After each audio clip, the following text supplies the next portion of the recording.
Good morning, students. It's Akash sir. We are starting the very short answer of the major domains of the Earth.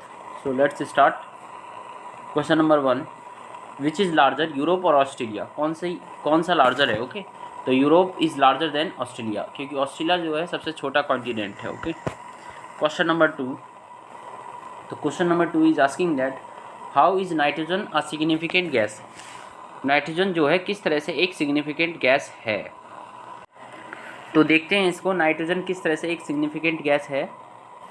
Nitrogen helps in the growth of living organism. ठीक है, तो living organism जितने भी जीवित प्राणी हैं उनकी growth के लिए आवश्यक है क्या, नाइट्रोजन. ठीक है, इसलिए एक सिग्निफिकेंट गैस है. ठीक है, आगे चलते हैं. Question number 3. What is the junction of carbon dioxide. Carbon dioxide absorb the heat radiated by the earth and thus keeps the planet warm. Carbon dioxide क्या करती है, एब्जॉर्ब करती है हीट को रेडिएटेड बाय द अर्थ, जो कि पृथ्वी जो है छोड़ती है. ठीक है, पृथ्वी जो है CO2 को, जो हीट को जो है एब्जॉर्ब कर लेती है दिन में और रात में जो है छोड़ देती है. ठीक है, कोई भी चीज़ इसी तरह से गर्म और ठंडी होती है, लेकिन क्योंकि अर्थ के एटमॉस्फेयर में क्या है, आपका कार्बन डाइऑक्साइड है, ऐसे इस तरह से. तो अब क्या होता है, जैसे ही हीट बाहर जाती है तो वहाँ से इंटरेक्ट हो जाती है, CO2 से क्या कर लेती है, बाहर नहीं जाने देती एटमॉस्फेयर में. तो carbon dioxide absorb the heat radiated by the earth and दस कीप द प्लानेट वार्म. इस तरह से जो प्लानेट है हमारा अर्थ जो है कैसा रहता है, वार्म रहता है. ठीक है, पृथ्वी जो है गर्म रहती है. एक और क्वेश्चन आता है जो है सौरमंडल का. ठीक है, सबसे गर्म ग्रह कौन सा है, the most heat planet. Okay, the hottest planet, the most hottest planet कौन सा है.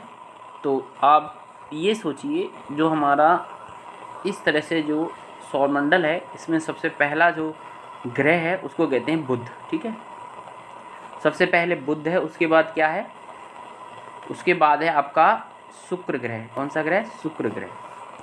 तो जो शुक्र ग्रह है वो सबसे क्या है, गर्म ग्रह है, बुध नहीं है, जबकि बुध जो है सबसे पास है. ठीक है, लेकिन फिर भी गर्म नहीं है. क्यों, क्योंकि जो शुक्र ग्रह है आपका, जो वीनस है, इसको इंग्लिश में वीनस कहते हैं और इसको मरकरी कहते हैं, बुध को. जो वीनस है ये इस पर सबसे ज़्यादा CO2 पाई जाती है. तो दिन में जो है सूरज की किरणें इसे गर्म कर देती हैं और रात में जो है कार्बन डाइऑक्साइड इसे बाहर नहीं जाने देती इस हीट को, इसलिए ये सबसे ज़्यादा गर्म ग्रह है. ना कि जो सूरज के पास है मरकरी. मरकरी जो है सूरज के सबसे पास है, फिर भी जो है गर्म नहीं है, क्योंकि वहाँ कार्बन डाइऑक्साइड नहीं है. वो दिन में एकदम गर्म होता है और रात में एकदम ठंडा हो जाता है. नेक्स्ट है question number 4. What is the height of the Mount Everest? Answer: the height of the Mount Everest is 8,848 metre. ठीक है, दुनिया की सबसे ऊंची चोटी है जो कि नेपाल में है. In which hemisphere does Asia lie? Asia lies in the eastern hemisphere. Asia जो है ईस्टर्न हेमिस्फीयर में जो है पड़ता है. Question number 6. Name the world's largest hot desert. विश्व का सबसे हॉट यानी गर्म जो है रेगिस्तान कौन सा है. वेयर इज इट लोकेटेड, ये कहाँ पे है. ठीक है, तो ये है आपका सहारा डेजर्ट. ठीक है, it is located in Africa.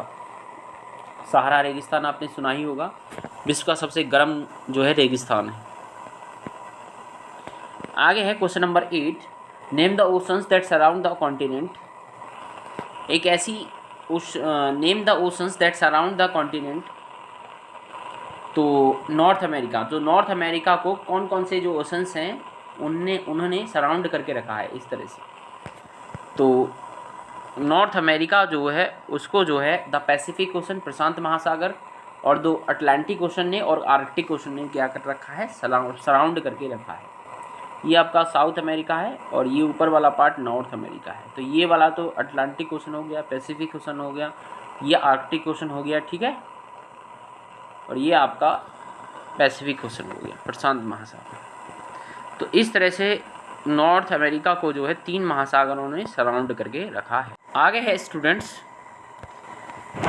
Which 2 ocean surround the South America on the east and the waste.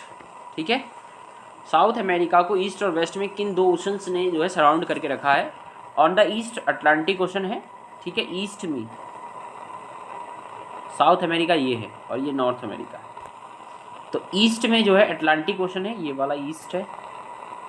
And waste में जो है पैसिफिक ओशन, ये वेस्ट है, ठीक है, इधर जो है पैसिफिक ओशन। नेक्स्ट चलते हैं question number 10। Name the research station of India in Antarctica. ये है नीचे वाला जो साउदर्न हेमिस्फेयर है, ये नॉर्दर्न हेमिस्फेयर है। साउदर्न हेमिस्फेयर में जो भारत का जो रिसर्च स्टेशन है अंटार्कटिका, ये रहा आपका। इसमें कौन सा रिसर्च स्टेशन है इंडिया का, तो मैत्री एंड दक्षिण गंगोत्री जो है रिसर्च स्टेशन है इंडिया के, ठीक है। Most important question and it is the most important question of this section. Question number 11, what percent of the earth is covered with water? Most हलवा question. 71% of the earth is covered with the water. पृथ्वी का 71% भाग पर क्या है आपका, पानी है। ओके बच्चों, आगे चलते हैं बच्चों। What percent of the earth is covered with land? 29% of the earth is covered with land. कोई बात नहीं है, ये हलवा क्वेश्चन है, इन्हें मैं डायरेक्टली पढ़ाता हुआ जा रहा हूँ। How much of the earth water is found in the oceans? Oceans में कितना पानी पाया जाता है? टोटल पानी का, यानी जितना भी पानी है उसका कितना प्रतिशत भाग जो है ओशंस में पाया जाता है? 97% of the earth water is found in the ocean. ये मैंने पहले भी पढ़ाया है। 97% भाग जो है ओशंस में पाया जाता है पानी का। Why is ocean water not fit for human use? It is because ये सॉल्टी है। क्या है? बहुत ज़्यादा सॉल्टी है। It is very salty. सबको पता है ओशंस का वाटर बहुत सॉल्टी है। Why do the mountaineers carry with them oxygen cylinder? ओहो, बहुत इंपॉर्टेंट क्वेश्चन है। ऑक्सीजन सिलेंडर क्यों लेके जाते हैं भाई माउंटेनर्स जो होते हैं, जो पहाड़ों पर चढ़ाई करते हैं बच्चों? The mountaineer carry with them oxygen cylinder so they can easily breathe at high altitude. जैसे ही हम ऊंचाई पर जाते हैं ऑक्सीजन जो है घटता हुआ जाता है। ऑक्सीजन क्या होता है? घटता हुआ जाता है। इसलिए माउंटेन पर जो है ऑक्सीजन की मात्रा कैसी पाई जाती है? कम पाई जाती है। ओके, ठीक है दोस्तों, तो यहाँ तक आज आपको करना है। ये मैंने वेरी शॉर्ट आंसर थे जो एग्ज़ाम्स में आने वाले हैं। कल से नया चैप्टर स्टार्ट होगा। Thank you very much students.